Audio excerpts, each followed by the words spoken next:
What should the New York Mets do with Brett Baty going into the 2025 season? We are discussing this very topic right here on the True Mets Talk podcast.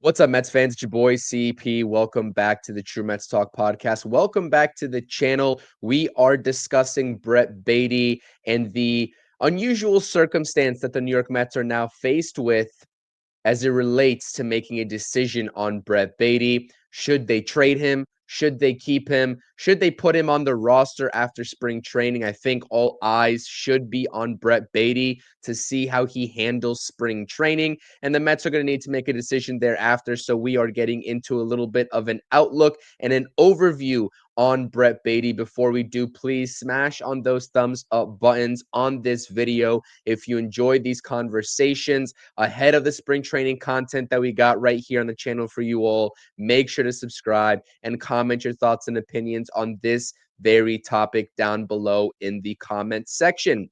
Okay, let's talk Brett Baty. And if you missed the previous video on the channel a couple of weeks ago, I went over the outlook in 2025 and the projections for both Mark Vientos and Brett Baty in the same video. I will link that in the description down below for you all to check out if you missed it right after you viewed this video. But let's be real.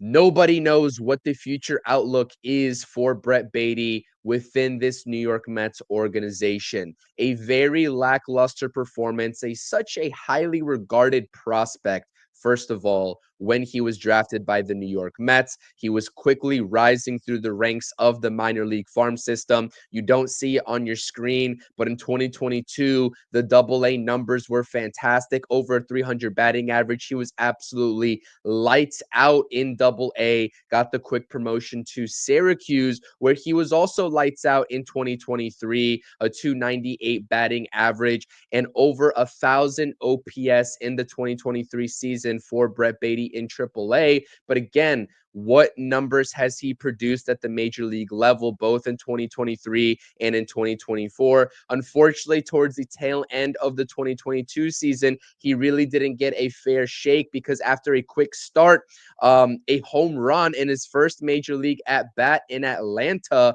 he shortly after that went down with a thumb injury that ended his 2022 campaign. And it just seems like he's been trying to find his rhythm ever since at the major league level. The 2023 season in Queens was the most sample size that we've gotten out of him. A 212 batting average, only 9 home runs, a 275 on base percentage. Very underwhelming for Brett Baty. Only 21 extra base hits collectively in 108 games. That production is not sustainable, and that is not the production of a major leaguer. But when you go and look at the AAA numbers, right, even in 2024, after he posted about 50 games with the Mets, hitting 229, only 4 home runs and a 633 OPS, he goes back down to Syracuse. Mark Vientos takes his job at the major league level, and he does pretty well, right? 252 in the batting average category in AAA in 2024, over an 850 OPS. The gap to gap power was there. I believe he posted about 62 games in Syracuse in 2024. So that's about, let's say, 112 games collectively for the 2024 season between Queens and Syracuse for Brett Baty. But 4 home runs in Queens in 50 games, 16 home runs in 62 games in Syracuse for Brett Baty. Something is not adding up here. And I know a lot of Mets fans in this fan base like to label him as a quadruple A player. And it's so very fair at this point, given the discrepancy of what we've seen. He simply has not been able to handle that jump from AAA to major league pitching. And that is in part due to the ground ball rate, which I have harped on so very often. I actually posted those numbers in terms of his ground ball rate in the video where I did his projections. Again, check that out. It's in the description. I highly suggest you do, because there's a lot more context in terms of what I think has gone wrong for Brett Baty during his MLB time early on in his career so far. There's an argument to be made that, you know, he needs a change of scenery, and quite simply, playing in New York isn't the best situation for him, especially now that Mark Vientos effectively took his job. But when you take a look at this through the lens of the New York Mets, are you ready and are they willing? Is David Stearns willing to sell low on Brett Baty? Because I know, as crazy as it sounds, I still think that there is a solid major league baseball player somewhere in the realm of Brett Baty in terms of what he's going to produce in his career. I think that he needs to find the right situation. And quite simply, I know a lot of Mets fans have this discussion surrounding Jeremy Barnes and Eric Chavez. I'm not quite positive that they have done their due diligence and the best job possible in terms of developing Brett Baty and making that transition to major league pitching or against major league pitching at an efficient and effective level. And we've seen that with his struggles. Now, I'm not going to say that it's all on the hitting coaches. Clearly, Brett Baty's a major leaguer, and he got to this point with a good reason. He's got the tool set, he's got the skill set, so he needs to do the work on his own and make these adjustments. But when I look at his swing, it's very short, right? A lot of people like to say that Brett Baty's swing is long. It's actually the opposite of that. And he produces a lot of ground balls, and he doesn't really strike out at a high rate, but he sacrifices so much gap to gap power that we see in these minor league levels in AA and in AAA. And he sacrifices that at the major league level to sell out for contact. And it's weak contact. And that's why the numbers are so very bad. And that's the thing that I really wish and I really hope, if the Mets keep Brett Baty around in this organization, that these hitting coaches are able to sit down and work with him at. Now, he's got a very uphill battle because I don't think the Mets are going to part ways with him in this offseason. I floated the idea out there. I have a short that's on my channel talking about a couple teams that could have been interested in him this offseason. The Marlins, maybe the Brewers. I think the White Sox still could be interested in him if they're trying to part ways with Luis Robert Jr. Clearly, the Mets would have to add on into that trade package in addition to Brett Baty. You know, the problem here is that Brett Baty's trade value is at an all-time low.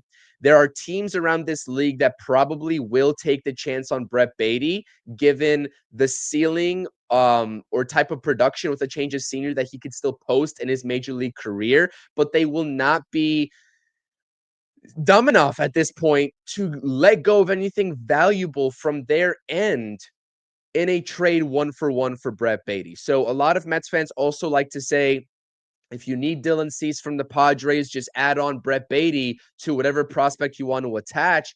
And that's easier said than done, 100%. But if the Padres really like a certain prospect, let's say that they're really eyeing Jet Williams or they're really eyeing Luis Angel Acuna, and they also want a pitching prospect, whether it's Blade Tidwell or Jonah Tong, they're not going to move off of those prospects just because the Mets are willing to add Brett Baty in as a throw-in. The one advantage here that the Mets have going for them, and they're going to have to see this through, is getting him reps at second base and being that versatile defender, both at third base and at second base. He's going to be taking a lot of reps in spring training at second base. He played in 27 games in 2024 at the AAA level at second base. So it's good that they are exposing him to that position. So when the time comes to maybe deal him, they can use that in their negotiation, factor that into the negotiations. But at this point with the bat, there's no team in this league that has seen what he's done at the major league level that is going to be willing to part ways with anything valuable. And at that point, you have to really consider, is this a player you're going to give up on if you're the New York Mets? There is no room for him on this roster. I've done a 26-man early projection already and prediction for the opening day roster, 26 guys that are going to make this team. Brett Baty is not in that equation.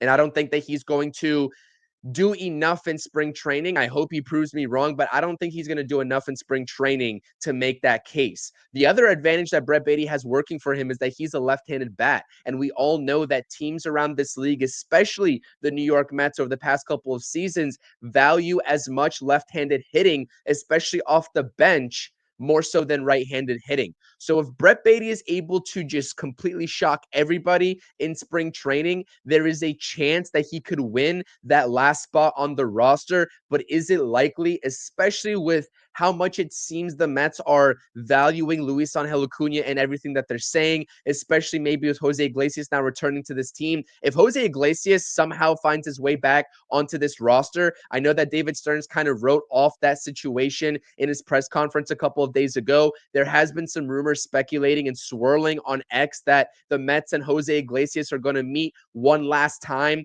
over this weekend coming up. It's Friday as I'm recording this. They will meet this weekend to see if they can get a deal done. If Jose Iglesias is back on this team, Brett Baty is an immediate AAA player to start his 2025 campaign. And honestly, the same thing can probably be said at that point for Luis Angel Acuna. So there's so many factors as it pertains to Brett Baty, but I'm so very curious with what we've seen in his career so far, both in the minor leagues and the major leagues. Are you all ready to part ways with Brett Baty, especially at a lower value, or would you rather keep him on, in this organization and try to see if you can build up that trade value, which is only going to happen at the major league level? And at that point, if you're trying to force feed Brett Baty at bats for the sake of building his value up, that's not really the best recipe for continuity and for success, in my humble opinion, especially if you have championship caliber aspirations. Now, if this team is in a position to contend for a playoff spot at the deadline, which I think that they will be, there's going to be teams around this league that are going to be parting ways with pitchers. Maybe Sandy Alcantara from the Marlins could be on the trade block at that point. If the Padres hold on to Michael King and Dylan Cease, and maybe they don't have a great first half, maybe they part ways. Maybe the Seattle Mariners part ways with some of their pitching talent in exchange for major league ready hitting, because we know that the Mariners have struggled with the offense over the past couple of years. And maybe that's where the Mets start to dangle Brett Baty out there on the trade market along with other MLB ready talent and prospects in a trade for pitching at the deadline. At this point of the offseason, I think Brett Baty is going to be in this organization. I think he's going to play out spring training. We'll see what he has. All eyes for me are on Brett Baty. Let me know in the comments section. Do you think Brett Baty is going to impress? Is he going to make this roster, or is he going to start his season off in AAA? Smash those thumbs up buttons, subscribe to the channel, and until next video, this has been the True Mets Talk podcast. It's your boy CP. As always, let's go Mets. Peace.